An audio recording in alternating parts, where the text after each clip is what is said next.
Well, one of the issues that did come up at the debate, we were all wondering whether it would or not, was the former vice president's business dealings overseas.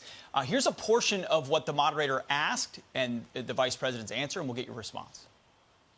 There have been questions about the work your son has done in China and for a Ukrainian energy company when you were vice president. In retrospect, was anything about those relationships inappropriate or unethical?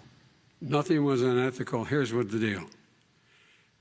With regard to Ukraine, we had this whole question about whether or not, because he was on the board, I later learned of a Burisma, a company, that somehow I had done something wrong.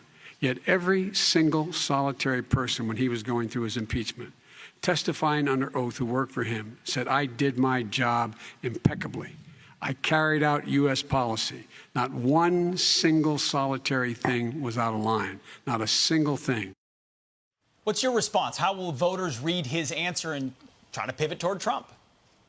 Well, my response is Joe Biden is lying to the American people. I was the member of Congress that asked every single witness in the impeachment hearings whether there was a conflict of interest or at least an appearance of a conflict of interest because of Hunter Biden serving on the board of Burisma. And every single witness said, yes, there was a conflict of interest or the appearance of a conflict of interest, to the point where even Ambassador Yovanovitch, former ambassador to the Ukraine, she was being prepared by the Obama administration for her Senate nomination. The Obama administration proactively brought this up as a conflict of interest. So this is a Joe Biden running from his record and trying to wipe away this very clear conflict of interest. This is not just a Hunter Biden scandal. This is a Joe Biden scandal. And it's not just Burisma. It's also now Chinese Communist government and the Chinese Communist Party. The American people deserve answers, and no amount of censorship from big tech should take away from the fact that Joe Biden needs to answer these questions for the American people. Congresswoman, I think everyone is ready for this economy to get back to some normalcy.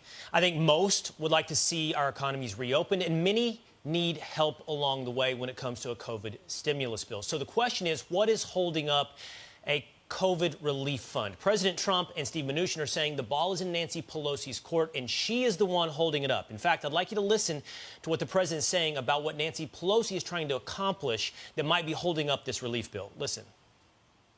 The Speaker on a number of issues is still dug in.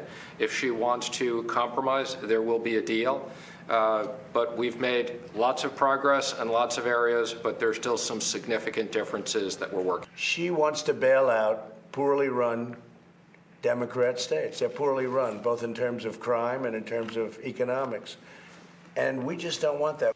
So, Congresswoman, is that what's holding up this bill, Pelosi's desire to funnel the money to Democratic states?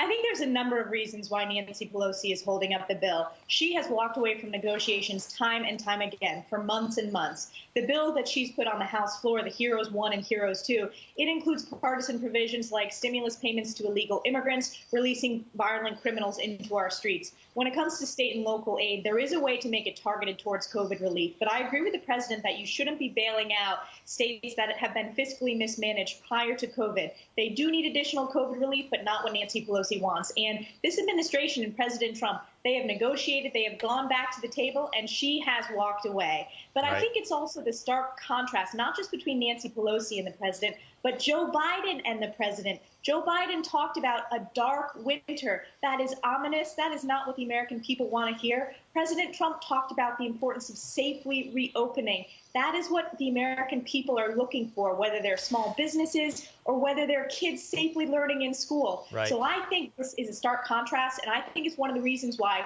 voters are going to break towards President Trump as we head to Election Day. That's right. Congresswoman Elise Stefanik here on Fox & Friends. Thanks for your time this morning. Thank you.